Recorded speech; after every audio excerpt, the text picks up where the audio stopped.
sementara orang-orang terbaring kelaparan di jalanan. Dengan nada mengejek, dia berseru kepada berhala-berhala itu, "Apakah kamu tidak makan? Mengapa kamu tidak berbicara?" Saat keheningan memenuhi aula, Ibrahim mengambil kapak dan menghancurkan berhala yang tidak berguna itu kecuali yang paling besar. Kemudian menyatukan kapak di leher berhala itu sebelum pergi. Keesokan paginya, orang-orang terkejut mengetahui apa yang terjadi. Banyak yang percaya bahwa pemberontak muda Ibrahim yang menentang penyembahan berhala yang patut disalahkan. Ketika mereka membawa Ibrahim ke kuil untuk diadili, dia menunjuk berhala terbesar dan berkata, "Dialah pelakunya dan itu senjatanya, tanyakan padanya." Terkejut dengan argumen Ibrahim yang meyakinkan, masyarakat mulai mempertanyakan keyakinan mereka, sehingga memicu kemarahan para pemimpin. Dipicu oleh amarah dan rasa malu, mereka memutuskan untuk menghukum Ibrahim demi dewa-dewa mereka. Ibrahim diikat dan dimasukkan ke dalam ketapel raksasa. Nasibnya tampak suram, namun imannya tetap teguh. Dia mengangkat kepalanya ke langit dan berseru kepada Allah, mengatakan, "Cukuplah Allah bagi kita, maha baik Dia yang kita percayai." Tiba-tiba Ibrahim dilempar ke dalam api yang berkobar-kobar. Ketika tampak semua harapan telah hilang, terjadi keajaiban. Tanda dari Allah ini menjadi terkenal sepanjang sejarah, menjadi bukti kesetiaan Ibrahim. Kami berkata, "Hai api, jadilah sejuk dan aman bagi Ibrahim." Semua orang terheran-heran karena dia berhasil keluar dari api tanpa cedera. Namun rasa kagum mereka dengan cepat berubah menjadi rasa takut. Dan sekali lagi menulihkan telinga mereka dari kebenaran. Ibrahim tidak hanya bersaing dengan para penyembah berhala sepanjang hidupnya, namun perjalanannya juga mendorongnya untuk menghadapi raja-raja kafir seperti Namrud di Babilonia yang menyatakan dirinya sebagai Tuhan atas rakyatnya. Dikenal luas sebagai orang yang kejam, Ibrahim berdiri dengan gagah berani di hadapan Namrud dan menyuruhnya untuk menyembah Allah, Tuhan yang Maha Esa yang memberi kehidupan dan kematian. Dibutakan oleh kesombongannya, Namrud menjawab, "Akulah yang memberi hidup dan mati." Ibrahim memberikan jawaban yang sederhana, namun tak terbantahkan. Allah mendatangkan matahari dari timur setiap hari. Jika kamu benar-benar Tuhan, maka datangkan matahari dari barat. Namrud duduk terdiam, marah besar, namun tidak mampu menyangkal kebenaran kata-kata Ibrahim. Khawatir pertemuan ini akan merusak citranya di kalangan rakyatnya, Namrud mengusir Ibrahim dari kerajaannya. Ibrahim menghabiskan bertahun-tahun dengan bahagia menikah dengan Sarah, namun mereka tidak mempunyai anak. Jadi di penghujung hidupnya, Sarah mendatanginya dan menyarankan agar dia menikahi hamba perempuannya, Hagar, dengan harapan Allah akan memberinya anak untuk membantunya di masa tua. Dia setuju dan Hagar memberinya Ismail. Allah kemudian memerintahkan Ibrahim untuk membawa Hagar dan Ismail ke sebuah lembah terpencil di selatan, bernama Mekah. Allah memberikan Ibrahim buruk untuk membawa mereka ke Mekah.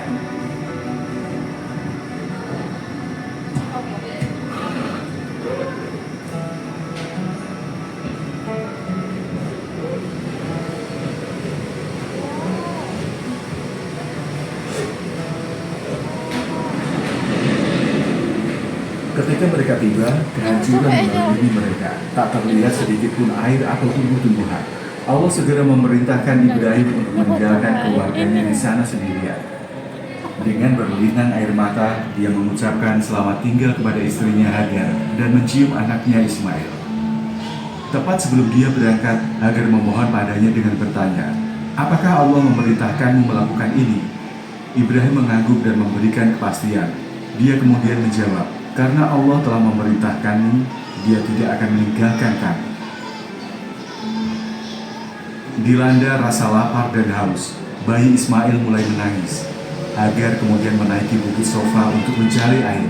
Secercah harapan muncul saat ia melihat oasis di kejauhan di kaki Bukit Marwah. Jantungnya berdebar kencang saat ia bergegas ke sana, hanya untuk mengetahui bahwa dia tertipu oleh fata morgana. Kekecewaannya menguat menjadi tekad untuk menyelamatkan putranya. Dia berlari bolak-balik 7 kali antara Sofa dan Marwah, mengejar fata morgana demi fata morgana. Sangat membutuhkan seteguk air agar dia dan Ismail tidak mati karena kelaparan. Lalu dalam sekejap mata, keajaiban terjadi. Mata air segar memancar dari lembah. Hagar bergerak lincah membuat bendungan di sekelilingnya membentuk sumur Zam-Zam yang mengalir hingga akhir zaman.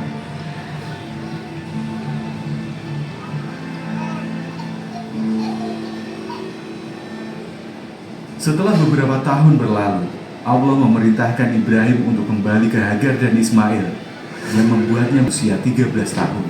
Setelah bersatu kembali, Allah mengirimkan angin kencang untuk memperlihatkan fondasi Ka'bah. Ka'bah adalah bangunan pertama di bumi yang fondasinya diletakkan oleh para malaikat sebelum turunnya Adam, kemudian dihancurkan oleh banjir Nuh. Allah memerintahkan Ibrahim dan Ismail untuk mendirikan kembali fondasi Ka'bah. Setelah selesai, malaikat Jibril muncul dengan batu terakhir dari surga. Awalnya batu tersebut berwarna putih bersih, namun karena dosa manusia batunya menjadi gelap, sehingga dikenal dengan nama Hajar Aswad. Segera setelah itu, Tuhan memberi mereka ujian terakhir. Tidak ada cobaan yang lebih besar bagi ayah dan anak selain ini, yaitu ketika Allah memberikan perintah kepada Ibrahim agar dia mengorbankan putranya. Dengan berat hati, Ibrahim menceritakan mimpinya kepada Ismail. Meskipun masih muda, keimanan Ismail kepada Allah sangat kuat, dan dia meyakinkan ayahnya dengan berkata, "Wahai ayahku, lakukanlah apa yang diperintahkan kepadamu."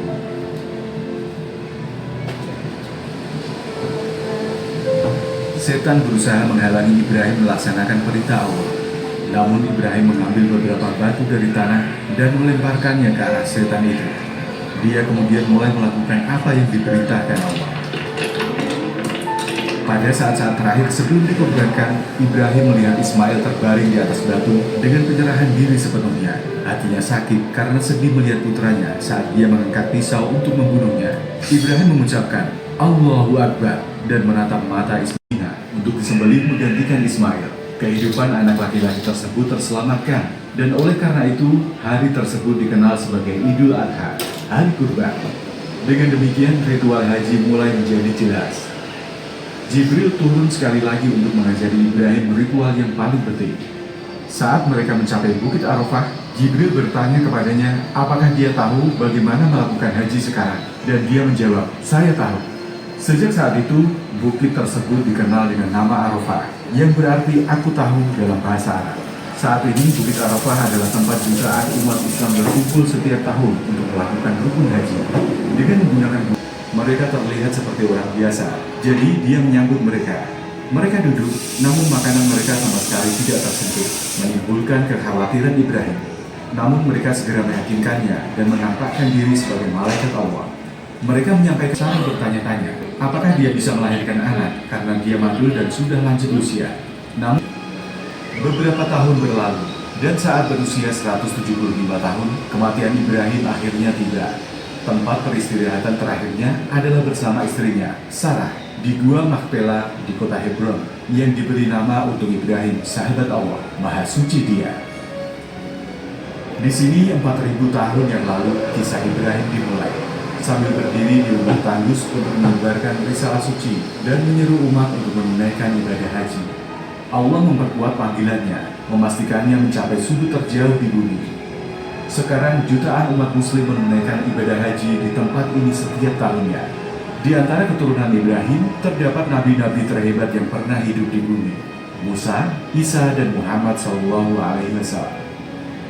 Inilah makom Ibrahim, tempat yang berdiri saat membangun Ka'bah. Batu suci ini tidak hanya memiliki jejak kakinya, namun juga jejaknya pada umat manusia yang dapat dirasakan di seluruh penjuru dunia sebagai nenek moyang para nabi dan contoh cemerlang dari keimanan yang tak tergoyahkan oleh sahabat Allah.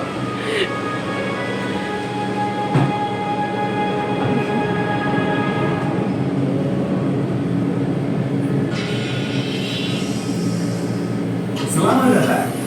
Wow, Anda membawakan saya sebagai